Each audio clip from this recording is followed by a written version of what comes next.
Hello, my friends. I will drink cold cola and enjoy the werewolf story. Be sure to subscribe to my channel. His face streaked with tears. He writhed in his seat. His legs stretched, bare ankle appeared below his jeans. His shirt pulled loose, his back hunching. His head pressed to my car's roof.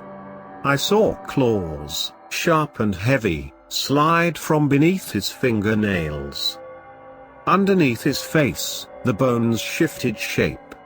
The brow rose and sloped, the lower jaw lengthened front and rear. Muscles bulged in his face, telling of terrible power in his bite. I have been hunting for the so-called werewolf who killed my sister. Now he was in my passenger seat, and I had only seconds to decide what to do. One August evening 4 years ago, my sister, Ginger Ames, died at the Square Diner in Drunken Tree. The coroner ruled her death accidental. She fell on broken glass when people were running away in panic. Even if that was true, I still blamed the bastard who started the panic. The man who killed Ginger was described as about 5'10" to 6 foot, wavy dark blonde hair loose to his shoulders, clean-shaven, brown eyes, no scars.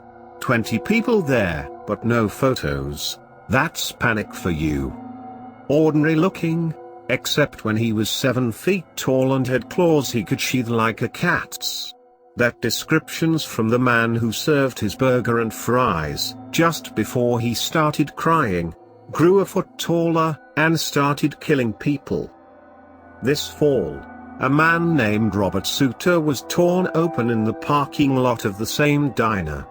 His friend Carrie White said they'd been discussing Ginger's death. Suter had been a witness that night. Another man, Jacob Evers, had been with Carrie and Suter. She dated Evers several times. She introduced Evers to Suter. They all had dinner together, but she left before they did. Suter was found dead in the parking lot. Evers hasn't been seen since. Jacob Evers was described as 5'9" to 6 foot, hazel eyes, bald, full blonde beard. Ordinary looking, aside from the whiskers. Carrie White said he had no scars or tattoos, anywhere. She had the opportunity to see. Police said the name is probably false. 4 years ago, right after Ginger's funeral, I met with Leanne Gross. Leanne had been Ginger's lover for about a year. A few months before Ginger was killed, they quietly split up, but they remained close friends and talked frequently. Now I learned that Leanne spoke to Ginger the night she was killed. She called me, asked if Travis had come by. They talked all the time, you know. I knew Travis Mosley and Ginger had been best friends since Argenta Junior High, closer than siblings. Though I was a couple of years younger, he has been my friend, too, as much as anybody so bottled up could be. Travis was a stoic, never betraying hurt or anger. Though he had a warm grin, he only rarely showed excitement or affection. Only Ginger could open him up. All our parents expected them to get married, then they both announced they were gay, the same week. That had rattled me. I never had a gay friend before, didn't know how to take it. But when I saw how he stuck by Ginger during our parents' first angry, frightened reactions, I realized I owed him the same loyalty. He disappeared for a while, earlier that summer. When he reappeared, he claimed not to know where he'd been. Ginger was the only one who really believed him. Even his parents thought he was hiding something. I didn't know what to believe. I backed him because Ginger did. Now Leanne told me that Ginger and Travis had planned to meet at the Square Diner. Ginger had called Leanne because Travis was late and hadn't called her. Leanne said Ginger thought maybe he come by here to get her, not remembering we split up. I toyed with the idea that Travis was the werewolf. Travis was the right size and build, a bit under 6 feet, and blonde. All the descriptions called the guy ordinary looking until he changed. And Travis was the complete guy next door, ordinary as oatmeal, except for 2 stark scars on his chin and cheek from a bicycle wreck. I was ashamed for even considering him. Travis, crying in public? Laughable. And I absolutely couldn't believe he hurt Ginger. He have died first. Travis hadn't come to Ginger's funeral, though, a real shock. He holed up in his parents' house in Argenta, absolutely crushed by her death. I went by to visit and found him sitting in a darkened bedroom. Though glad to see me, at first he hardly talked. When he did, his voice was flat. It's like a curse. First I lose a month, then I lose Ginger. Something happens to Mom and Dad, no way I could stand that. I just die. I never heard that much emotion from him. A week or 2 later, he took off. Closed his apartment, stored his stuff, and left town. He called his parents every week or 2 but never told them where he was. He turned off friend tracking on his phone. I didn't see him for 4 years. About the time Travis left, I talked to the server in the diner. Only a few weeks after Ginger's funeral, Marcus Alderizio's story was already well rehearsed. Aldo said Ginger and this blonde-haired fellow came in together. The man started crying. I thought she was giving him the Dear John, said Aldo. He started crying, then he changed. I was closer than anybody else, Aldo said, right across the counter. I could see tears dripping off his chin. I can tell you, he didn't sprout hair or big fangs, none of that. But his bones changed. When he stood up he was over 7 feet. And he had claws like a cat, that he could sheath or pop out. A lady screamed, but the real panic didn't start until some working class hero type tried to wrestle the cat man to the ground. He eviscerated the idiot. When guts hit the floor, the diner went crazy. Less than a minute later, Ginger was dying, her belly ripped by the glass. She bled to death before paramedics arrived. The coroner found bruises on her back, from feet. Hating myself, I showed Aldo a photo of Travis on my phone. Small as the image was, he immediately picked out the facial scars. Same kind of face, real John Doe type, but this guy didn't have so much as an acne scar. Perfect skin.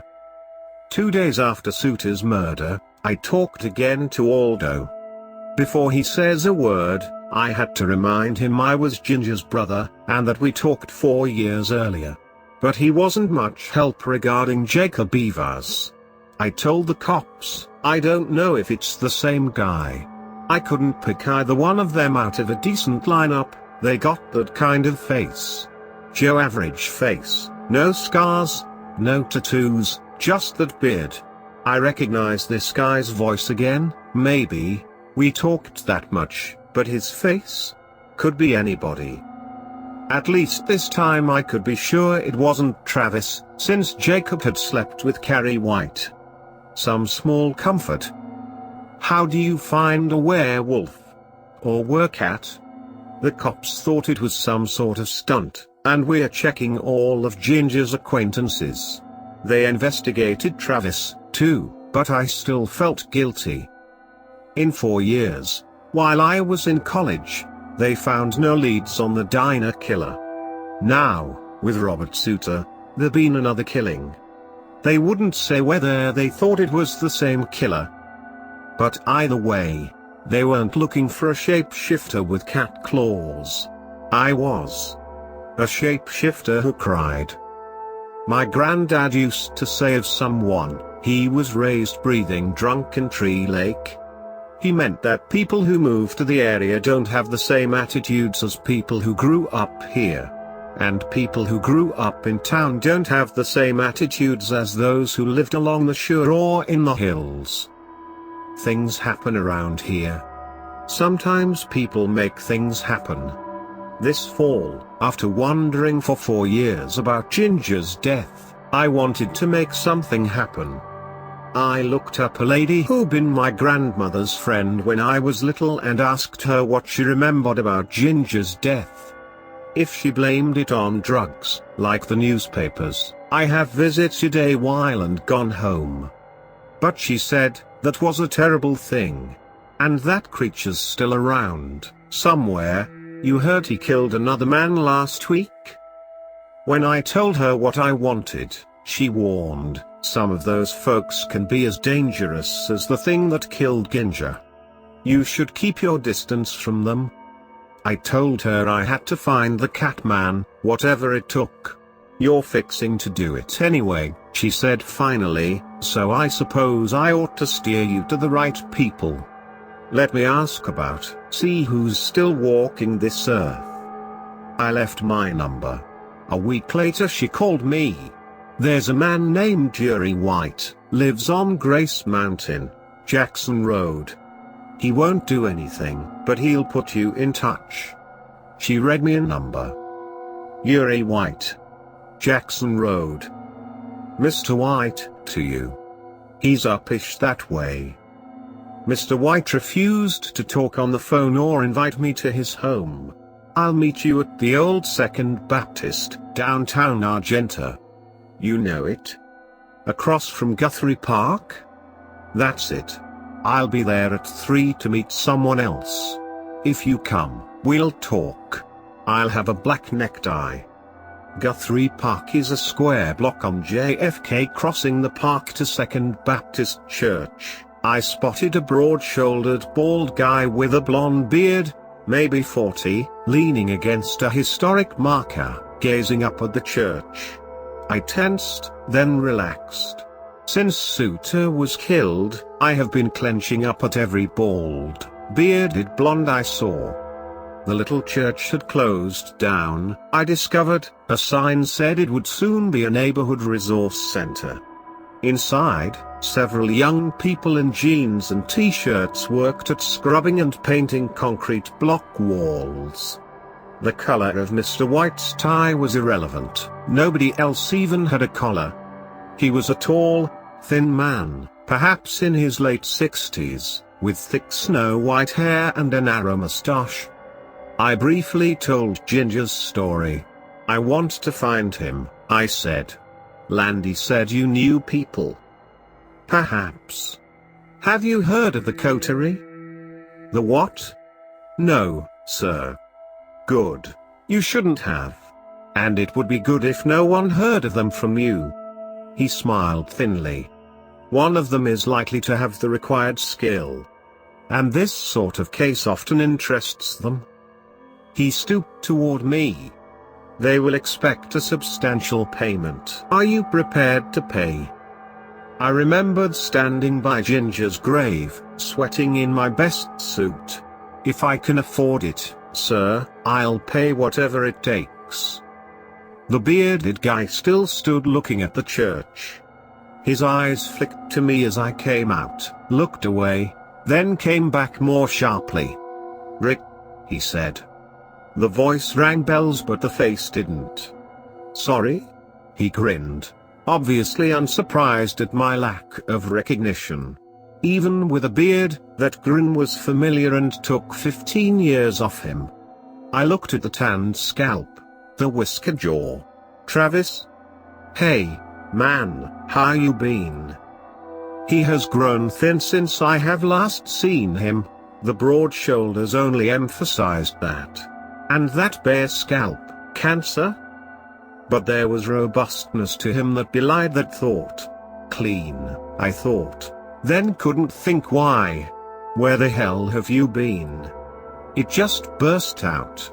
He'd been such a part of Ginger's life, then he fell off the earth. Before he answered, he walked right up and put his arms around me. I returned his embrace somewhat hesitantly, unused to such display from him. He stepped back and looked me over. I've been kinda messed up, he said. I lost more than a month of my life, And I'm still hunting for it. You still don't know how? Jesus, your mom must have called Ginger 200 times while you were missing, asking had she heard from you. Where have you been since? Around. You've seen me, but I hear you went to Texas A&M. He punched me on the shoulder. Traitor. I had to get away. After Ginger, I couldn't stay home. Compared to Arkansas, Texas is like a foreign goddamn country. Yeah, Ginger messed me up, too. I spent so much time trying to find out what happened to her. Me, too, whenever I came home. You believe in this werewolf shit? Not one goddamn bit. His jaw clenched. I believe in plain old human fuckery, that's more than enough. Listen, I've got to get to the bank. Are you at your mom's house? We should talk, compare notes. Maybe between us, we've got all the pieces. He cocked his head. You mean you've actually found out something? I must have talked to 100 people who said they were there that night, and not more than 10 of them were for real. I think I've got a lead, at least. But I really have to get across town. You carry a phone, right? I sent him a text, so we had each other's numbers. I was in line at the bank when my phone rang. $2,000, Mr. White told me. $500 in advance, for our expenses. $1,500 if and when we find him. If we can't, we don't bill you. I whistled softly. That's a lot. This requires more than a Craigslist ad, Mr. Rames. Our techniques can be dangerous, even when we aren't seeking a known killer. Earlier he said they, not we. How fast do you need the 5? Please have it by this evening. Somebody will come for it. She'll call herself Kite. Free spirit, huh? No, Mr. Rames. A very efficient hunter. She couldn't have been 16 yet, skinny and coltish, but she scared me. When I opened my door, she stood on my porch, twitching like an open switchblade. The sunset flamed against her strawberry blonde hair. I'm Kite. I have sooner invited a hooded cobra into my apartment, but she slipped in before I could protest. I had the urge to check my ribs for slashes. I gave her a $500 cashier's check, and she gave me a receipt. We'll keep Mr. White informed. When she was gone, I drew a deep breath and felt myself shuddering. Our techniques can be dangerous, Mr. White had said. She was scary as hell but seemed like she is fast and efficient. I had no idea how fast things were about to move. In 2 hours, I know nearly everything. 15 minutes after Kite left, someone knocked. My heart pounding, fearful she returned, I opened the door. Travis stood there. The sunset had already faded. Thin, hairless, his beard grayed in the twilight. He looked like the ghost of Travis yet to come. Hey, man, he said softly. Your mom told me where you live. This a good time to talk? Yeah, sure, come on in. Don't like talking inside. How about we go for a drive around the lake? I started to protest, but something in his face stopped me. There was a look of tremendous calm, even peace, about him, but it was the peace of someone who has swallowed an enormous pain, certain of his capacity to absorb it. Yeah, sure, I said again. Let me go pee and grab a drink. Driving north through the Marina district, we exchanged news about our families, our parents, his grandfather, my older brother Gary in Atlanta. Not until we hit the quiet, dark, tree-flanked roads of Grace Mountain did our talk turn to Ginger. I summarized what I learned over the years, though I didn't admit showing his photo to Aldo. He listened intently, without commenting.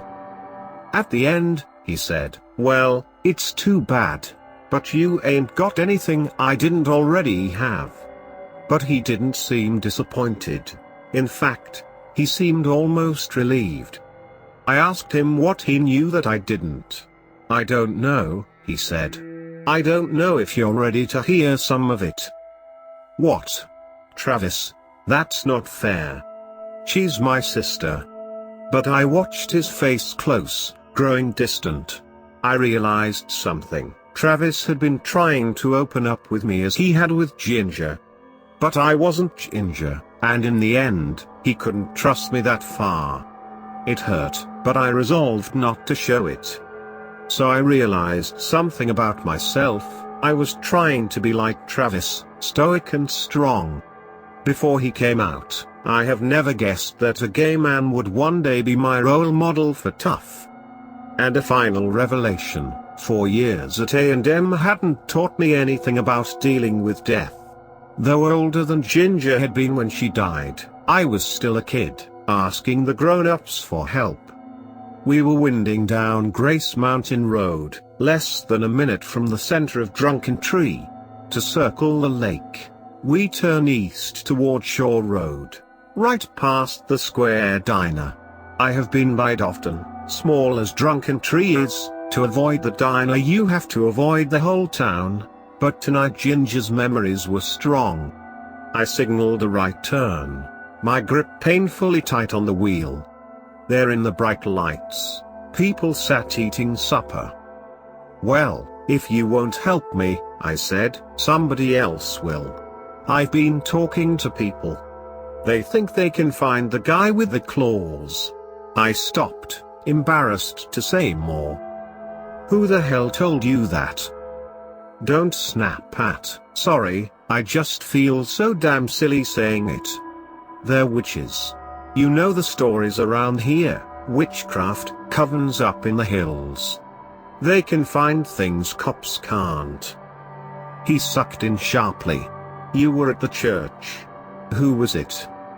"People called Coterie. They say they can help." "Oh, Christ, Rick, are you crazy?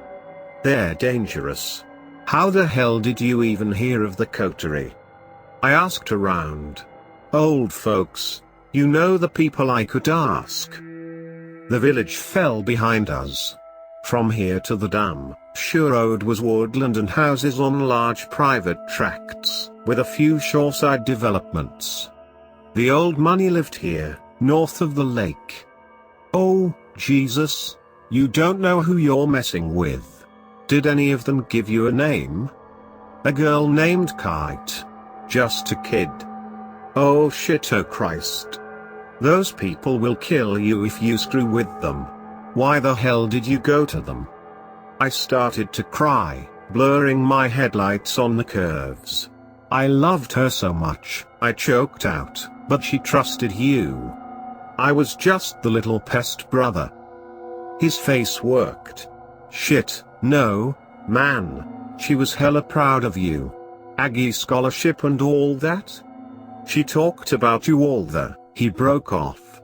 Bypassing headlights, I saw tears glisten in his eyes. And I saw something else. His beard covered his chin and his jawline, but not his upper cheeks. Clean. I thought in Guthrie Park and wondered why. The beard had confused me, but the white scar was gone from his left cheek. Without thinking, I pressed the gas. In moments I was going over 50, rural mailboxes flashing past. I couldn't ask the question in my mind, "Who are you?" Instead, I asked, "Why were you late? If you got there on time, you could have protected her." He groaned. "I was there. I tried to protect her." I glanced at him. He squeezed his eyes tight, fighting the tears streaming down his face. He started crying, Aldo said, then he changed. As Travis changed now. My friend, my sister's best friend, changed into something I couldn't explain. I pressed the gas harder. If I went fast enough maybe he wouldn't dare attack. I whipped around a curve, Tires squalling, claws sprang out to grip my dash. His growls laid a ghastly baseline beneath my shrieking tires. If he attacked me, or if I found the courage, I would slam my car's passenger side against one of the huge old hickories flashing by. Would it kill him? Even hurt him? Crazily, I thought of the times I considered having a silver-bladed knife made, just for this scene, this confrontation with my sister's killer. I came out of a curve half sideways and fought the car back into its lane. I knew Shore Road, but not at this speed. I glanced toward Travis. He sat braced in his seat, lips drew back, jaws clenched. His voice was thick, guttural. "Rick, please slow down." I shot past a westbound pickup at 80. "You killed her. You got her killed." My own voice was tight, raised just over the road noise. He terrified me, but so did my speed. A tree appeared on the right, very near the road. I tried to twitch the wheel toward it, but my arms wouldn't obey, or obeyed a deeper command. "I didn't hurt her," he growled, a voice from the pit. "Another man killed her, on purpose. You gotta believe me." Now a ditch ran along the road's right side. I missed my chance with trees over there. Tall poles for high-tension lines were flashing by on the left, shining in moonlight, too far from the road. Then I remembered the bridge over Possum Walk Creek. A short stretch to accelerate, a quick twitch to the right, and a concrete post would tear off everything behind my right headlight. He must have seen my eyes change as the bridge came into sight. As I floored the gas, he leapt at me, roaring. My last hesitation overcome, I turned squarely toward the bridge pillar. One clawed hand snatched at the wheel, tearing a gash across my raised arm. The other grabbed the transmission lever and chunked it into neutral. The engine screamed, racing. For a frantic half-second, we fought the wheel. I heard a hard bam and tearing sounds. Then we shot off the far end of the bridge and slid sideways into a chain-link fence. The car reared onto its side, and Travis fell on me. I couldn't move, pinned by his arms. I waited for the claws to rip into me. And waited. "Are you done?" Travis rumbled. "If you are, we need to get out of here. Somebody call the cops." He pulled himself off of me, up into the passenger seat. Wedging himself there, he shoved his weight back and forth, rocking the car against the fence. After 3 or 4 well-timed shoves, the car toppled, whamming down onto 4 wheels. Amazingly, the engine was still running. By feel, not taking my eyes off him, I shifted into reverse, pulled away from the fence, then pulled forward to swing onto the pavement. He opened his door and stepped out. "I'll find you," I said. "You can't get." "Don't be a dweeb," he said, startling me into silence. "I'm just gonna check the car." He walked around. I heard, "Holy crap," followed by the creak of metal and crackle of plastic. "Turn around, go back to the bridge. We got to pick up your bumper before some poor dumbass runs over it." Hardly believing myself, I did as he said. My rear bumper lay half across the road. With arms unnaturally long, he picked it up, opened my rear door, and wedged it into my back seat. "That's gonna cost you some." He climbed into the front, bending almost double to fit. Not a mark on the right side, until just behind the rear wheel. A foot further back, you missed the post completely. 6 inches forward, you lost the wheel. He pointed east. "Turn around. Drive." I drove. "I could never hurt you, Rick," he said. He shook his head. "I didn't hurt Inja, either. She was safe, or should have been." Fresh tears in his eyes. He told me the true story of how Ginger died. I only interrupted once, to exclaim, "You slept with Carrie White?" just to find someone she knew. Yeah, I'm not proud of that. But I would have done worse, to find that guy. When it was over, I should have had 1,000 questions, but I only had 3. When I saw you tonight, I thought you looked, well, peaceful. Is that why? Because you got the truth about Ginger? Peaceful? Oh, man, I wish. But yeah, I feel better than I have for a long time. You haven't said, how do you change back? Start laughing? I guess to him it was a chuckle. It sounded like a bulldozer breaking up pavement. I wish. No. It's what you said first, I gotta get peaceful. I have to let go of myself. That bulldozer sound again. It's as hard as letting myself cry. I'm too uptight, even when I ought to relax. I couldn't think of but one answer to that. I pulled into the Falk Dam parking lot, put the car in park, and walked around to his door. Get out, I said. He frowned up at me, but then clambered out, standing up, and up and up. I hugged him, something I hadn't done since we were kids. It was weirdly like being 10 years old again when he was 12 and sprouting like a chinaberry tree. My head rested on his chest. I've got you, I told him now. Just for a little while. Let me hold on to everything for you. First, he cried. Then a car passed, and he gave a soundless laugh. We looked like a fine couple, I bet. And finally, I felt the tension go out of his back, out of his chest. Stand back, he hissed. From a pace away, I watched him shrink to the Travis Mosley I knew. He drew a deep breath of the cold night air, and grinned a familiar grin. Warm but shallow, he was already rebuilding his walls. I knew now they held a door for me, as they had for Ginger. I asked my last question. Why were you at Second Baptist? I already suspected the answer. I was following a woman. I think she's coterie, but I don't think she knows about me. She's a witch, I'm pretty sure, but not all the coterie are bad.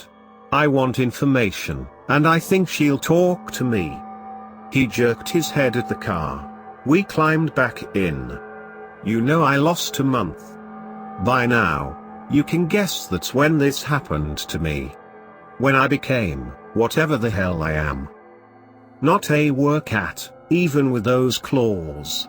All stretched out like that. You're about as cat-like as a blue heron. Were giraffe. He laughed a nice normal laugh. Let's stick with a werewolf. The laugh stopped.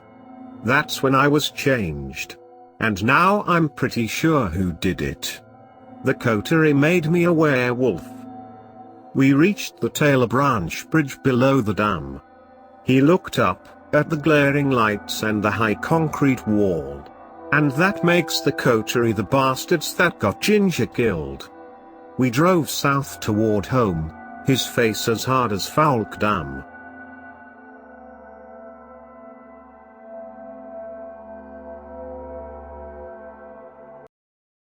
Hello, my friends. I love bros, but we want the werewolf story. Be sure to subscribe to my channel. My little brother Jason and I used to love playing in the basement. There's a very concrete reason for why we are both scared of it, but for vastly different reasons. It's hard to explain. Here's the thing, one night a few weeks ago, Jason and I were playing pool in the basement. It came down to the 8 balls, and then we heard a noise. Scratching from that crawl space Jason and I boarded up because we were so scared of it.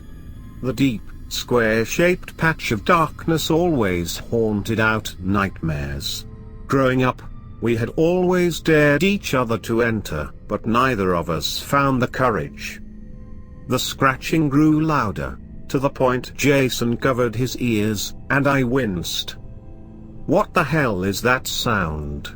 I asked, growing more irritated by the second.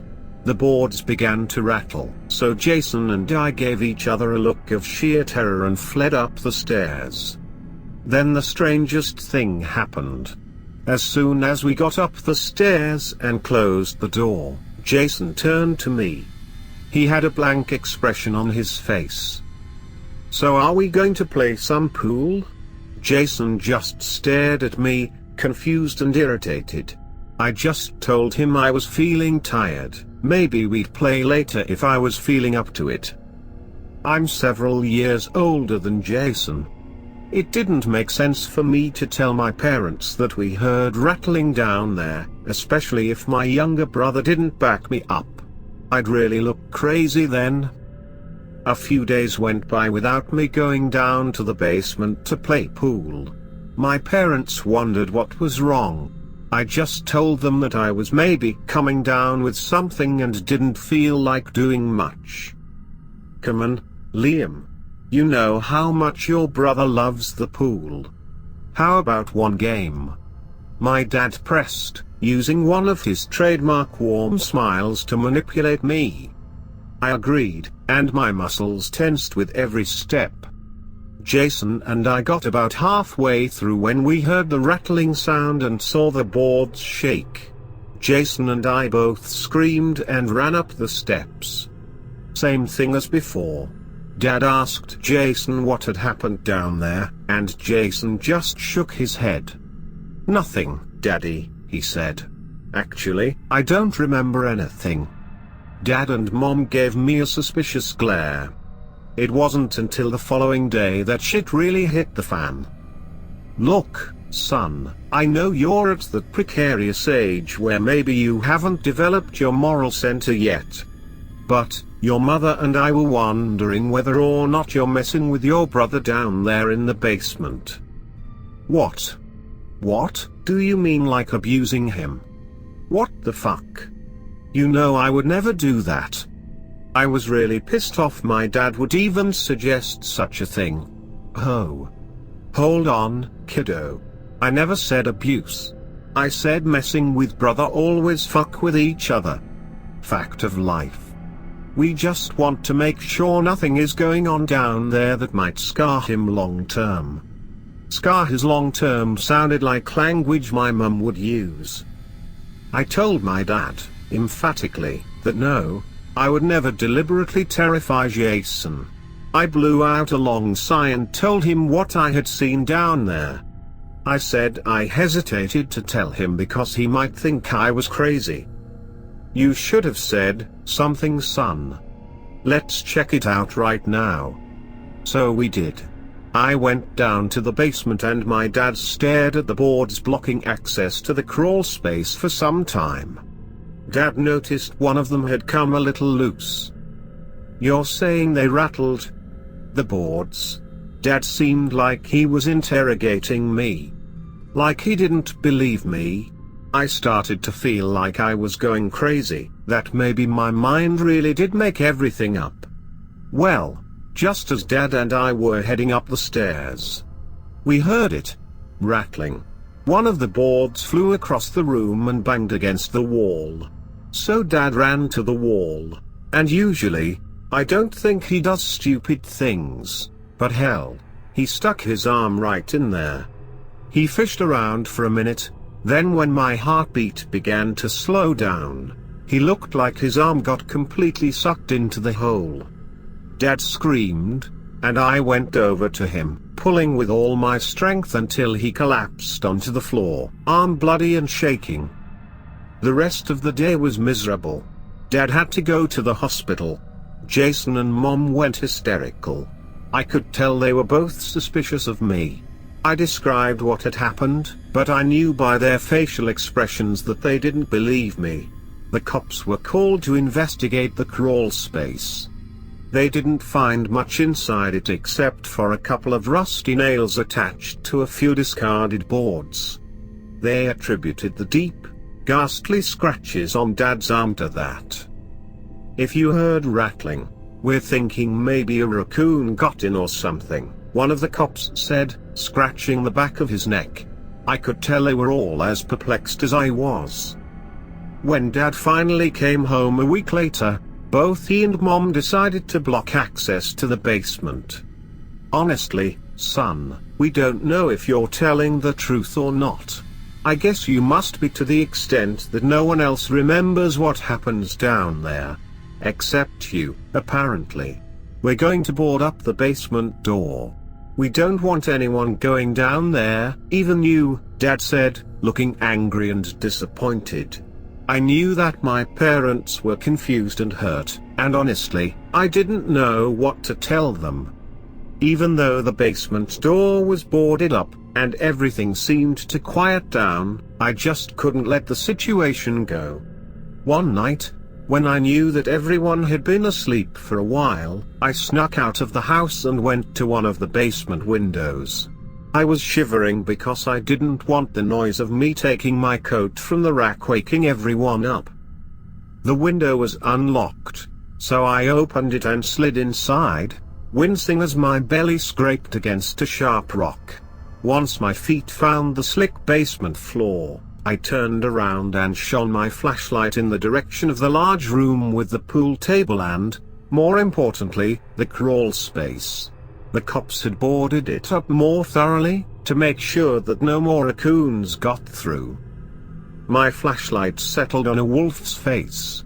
My hand shook and dropped the flashlight, and I shakily combed the floor with my hand to find it again. I found it and pointed the beam in the direction of the face. I saw the wolf's face again, this time gnawing on what appeared to be a human leg. I sort of yelped, screamed and hurried back through the crawl space.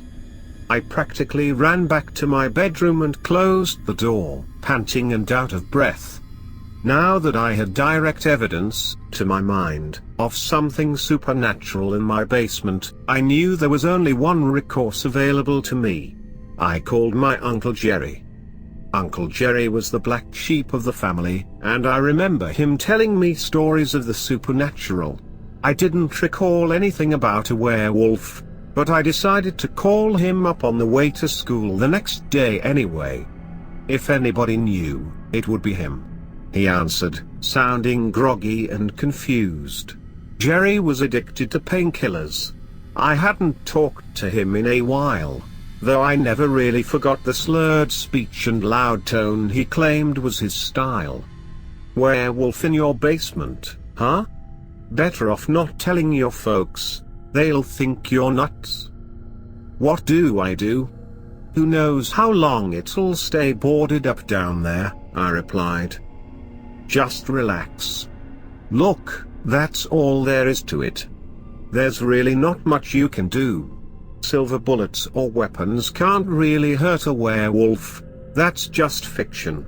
You just gotta make sure the door stays boarded up, and maybe do the same to the windows. Starve it."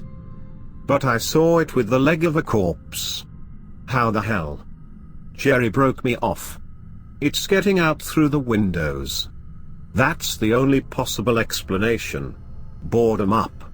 It's your only hope. I had the same problem about 20 years back when I lived out in the country.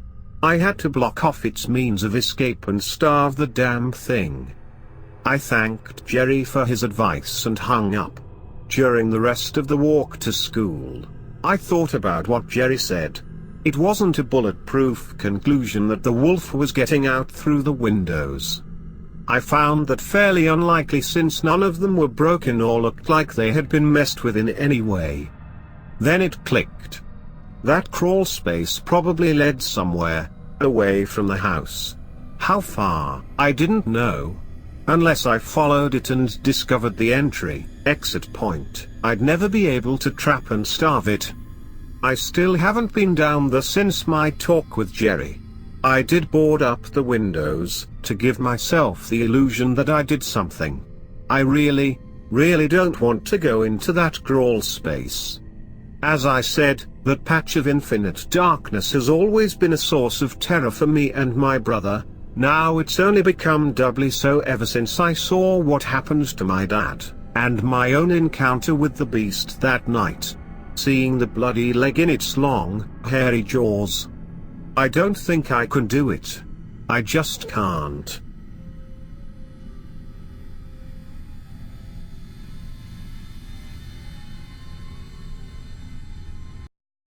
Hello, my friends. Dragon, you need to stop. Do not burn my werewolf.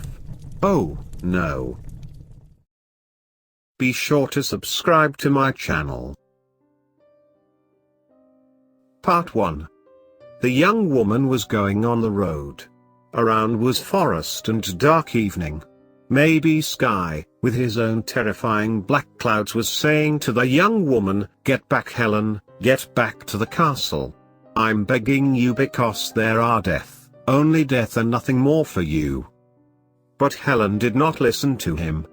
She had her own dream, her own desire, which was very strong. She knew that everyone would say, "You are stupid, Helen, young stupid woman," but she had some feelings, and that feelings wanted something. People were saying the same every day. Even the sky and the black clouds were on the side of these people. Everyone loves Lady Helen, but she was alone and no one can help her to go to the forest. Suddenly she heard a lightning sound. There was a chance the forest drove the young woman crazy, because Helen heard, "Get back to the castle." No way. This was just a lightning strike and nothing more. Only a simple thing and nothing more. Yes, but when everyone and everything is your enemy, the simple things were becoming your enemy. "No, stop this," said Helen to everyone and everything. "I need to do this." She continued going forward with silent steps. The wind was moving her long dress. Helen heard some strange sounds. The sounds were coming from the forest. Helen had known that in reality in the forest everything is very simple. There were strong animals and weak animals. Strong animals are eating weak animals. Everyone tries to survive. Some of them eat meat. Others were eating grass. They have all these sounds. "The animal sounds cannot stop me," said Helen, but one thing scared him. She knew everything, and of course, Helen knew this thing, but the woman forgets about it. And Thought saw Helen. Maybe Thought smiled and said, "Hello, Lady Helen, I'm still here." Yes, it was so close. My dear Helen, in the forest lives many animals, but there is something more, something much scary and interesting. There are many monsters, my lady, and they can tear you apart. And now, my stupid young lady, you need to get back in the castle. Of course, Thought was saying the right thing. People were right. Sky and clouds also were right. The lightning strike wanted to help her. Everyone wanted that Helen was on safety. They were right and Helen was guilty. She really thought that everyone wanted to help her? But this road, forest, and this place, where Helen was going, they were so scary, but they did not tell this. All of them had some horrifying beauty. Yes, we are scary and beautiful. They only said one sentence and Helen, like a slave, was going forward. Her silent steps became friends of the dark evening. If someone asked Helen who your king is, she would answer, "King Sebastian." Right now Helen's king was nature and nothing more. Finally, she reached the hillside. Front of her was a valley and black forest. The wind was moving some nicely.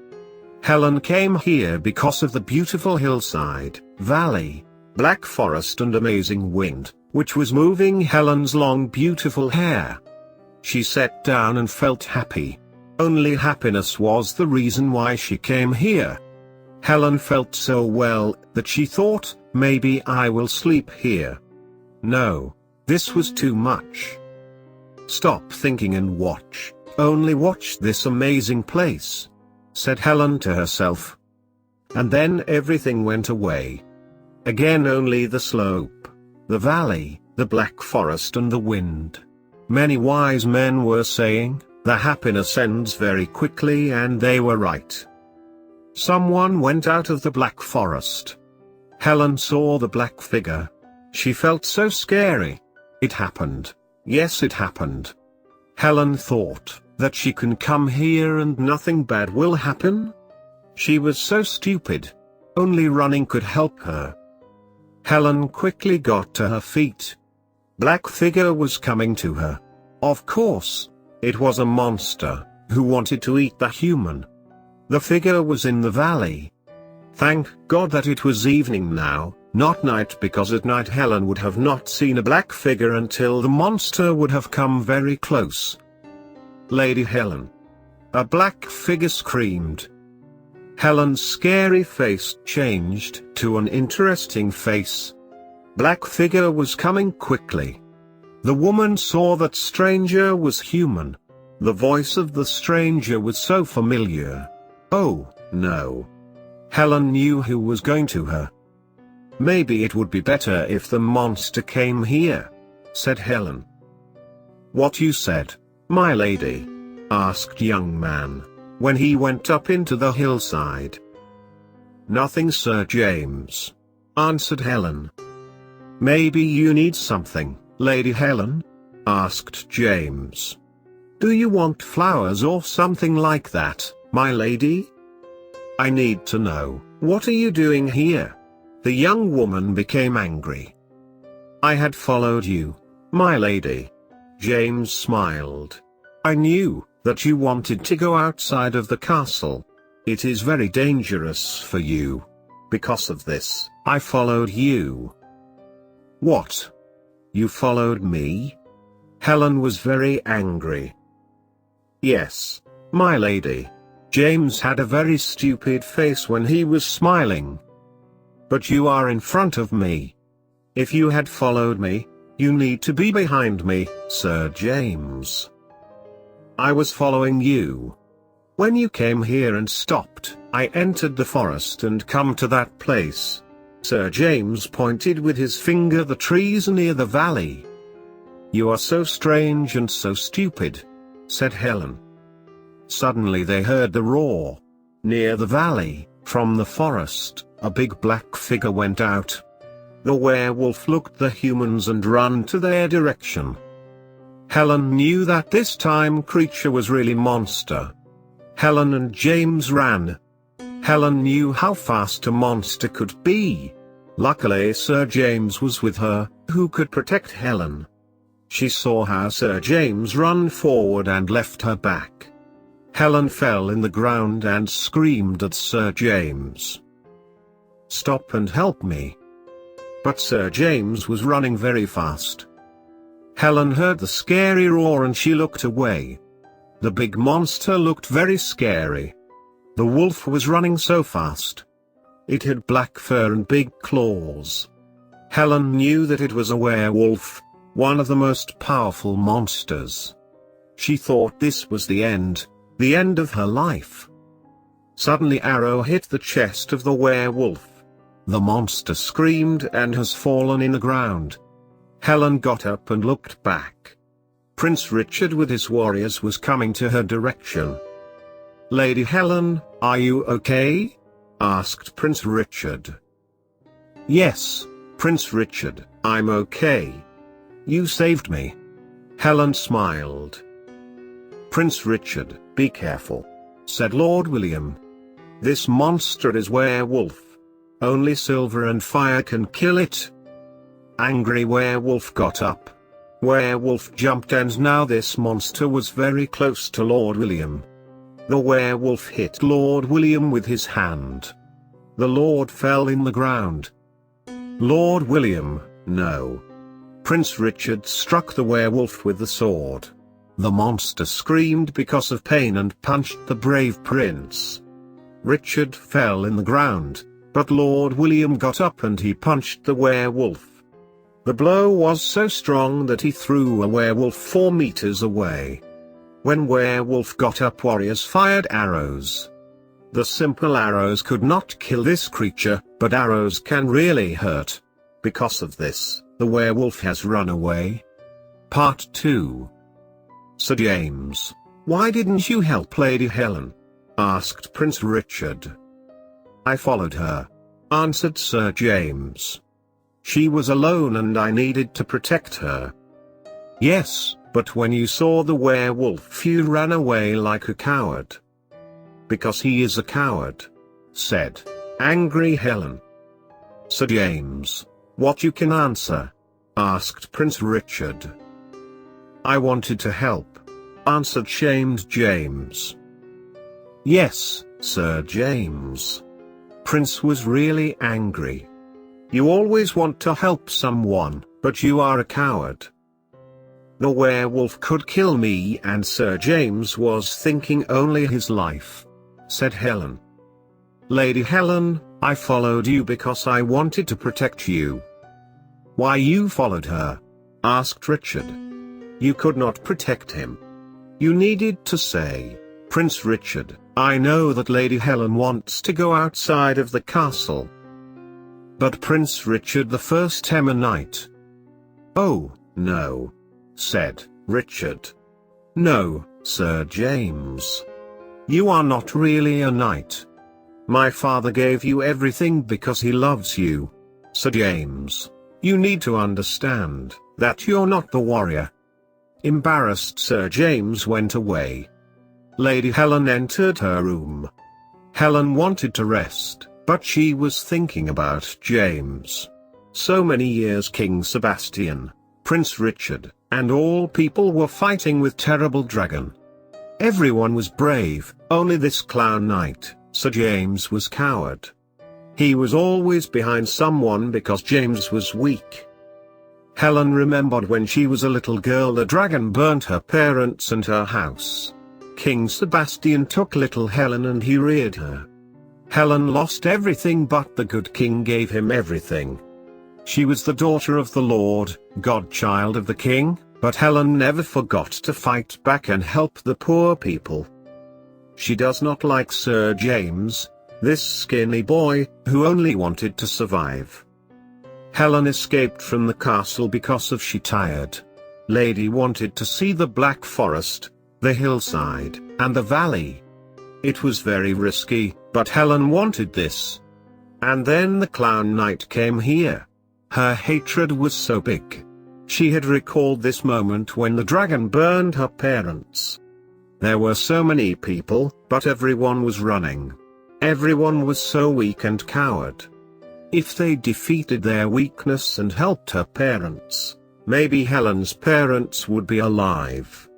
But no, their heart was weak. The next day, Helen saw that in the yard every knight was training. Only Sir James was standing alone and doing nothing. You are not training. Why? Asked Helen. I'm skinny, answered shamed James. A knight needs to be big and strong. No, James, you are wrong. There is no matter how big you are. Your heart is weak. James entered his room and he lay down on the bed. Of course, Lady Helen was right. He was a coward. His life was so terrifying. When he was a child the dragon burned James's parents. James had often remembered this scene, which was so scary. You will be a knight, said his father, when he was alive. This day, one bad day has changed everything in his life. On that day fear came to his heart and it conquered every place. His father was a brave warrior and a good friend of King Sebastian. King took James in the castle and raised the boy. James always wanted to be a brave warrior, but his heart was weak. He was lord, but James could not fight. He loved Lady Helen so strong, but the weakness was much stronger. Helen hated him because James was weak. And why? Because of one bad day. Part 3. Lady Helen, I was so worried about you, said Prince Richard. Thank you, my prince. You're okay? Asked Richard. You saved me. Helen answered. Because of you, I'm okay. When I understand that you escaped from the castle, I became crazy. I knew that you will face some dangerous creature. So many monsters are living in the Black Forest. When I saw you and that horrifying creature, I knew that I needed to save you. And you saved me. Helen smiled. I lost so many friends. Richard said. I lost so many warriors in the battle with the dragon. I don't want to lose you. And I want the same. Helen said. If you love me, you can become the next queen. Of course, I love you. Helen was so happy. Horrifying roar stopped this romantic scene. The werewolf broke the door. The scary creature looked at Helen and Richard. This was another werewolf. His fur was brown. Helen, when I say run, you will run very quickly, said Richard, and he attacked the werewolf. A creature hit the prince and ran away. Guards, guards! Prince was screaming. Richard, how the werewolf came here? Helen asked. How he went into the castle. This is impossible. Nothing is impossible, my lady, answered Richard. The next day, Richard with Lady Helen and his warriors were going to another castle. Where are we going, Richard? Helen asked. Our castle is not a safe place. Prince answered. Like you said? The werewolf could not enter the castle. The guards would saw it. This was somebody from us. What are you talking about? Asked Helen. The werewolf is living among us. But most terrifying thing is that not only the werewolf lives among us. I recently found out that the dragon lives in the castle. This is impossible. Helen was surprised. He has the human form and dragon form, said Richard. The dragon is attacking our cities and disappears so quickly. No one knows where the dragon lives. They heard the dragon roar. Big dragon was flying in their direction. The dragon with his fire burned everyone. Only Lady Helen and Prince Richard survived. The dragon was standing in front of them, and this big creature wanted to burn everyone. Lord William, please stop this madness. Richard screamed and dropped the sword. I know, you want to kill me, but Lady Helen is innocent. They saw how the dragon has transformed into a human. Right now in front of them was standing Lord William. He was a good servant of King Sebastian and a very close friend of Prince Richard. Yes, on the first look everything was like that, but Richard knew how much hatred could be hidden in the past. When you found out who is the dragon? Asked Lord William. When you punched the werewolf, answered Richard.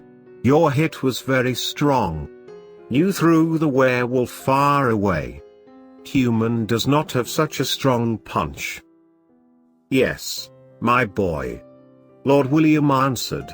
Also, you know, how your father killed my father. William, your father was a traitor. I know, but he was my father. I was thinking about how to kill King Sebastian and you. Many years ago I transformed myself into the dragon and began to destroy this country. You love Lady Helen, and because of this now she will die. Then I will burn you, King Sebastian, and everyone. Lord William transformed into the dragon. Suddenly the brown werewolf jumped on the dragon's rear and he had begun to hit in the wings with his claws. The brown werewolf was fighting 10 minutes. After that, the dragon threw him into the ground and attacked the brown werewolf with fire. The warriors from the castle came and they shot arrows into the dragon. Lord William's wings were damaged. He could not fly to avoid arrow shots. Because of this, the warriors killed him. Finally, we killed the dragon. Prince was very happy. Richard, quickly come here. Helen screamed. Richard came to her and saw burned Sir James. In that place, The dragon burned the brown werewolf. Richard very quickly understood what has happened. "Sir James, you'll be okay," said Prince. "I will die, and very quickly," James said. "But how you became the werewolf?" asked Helen. "Lady Helen, all my life I was a coward," said Sir James. "You was right, my lady. My heart was very weak. I needed to do something.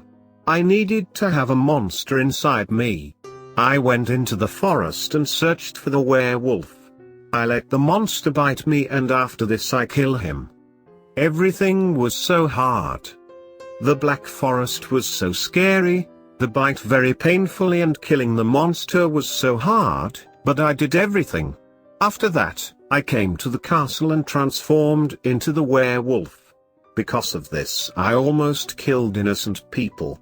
Yes, I made so many mistakes, so many falls, but finally, in that place, I had saved you, my lady. You are so strange and so stupid." Helen was crying, but Sir James did not hear the words. He was already dead.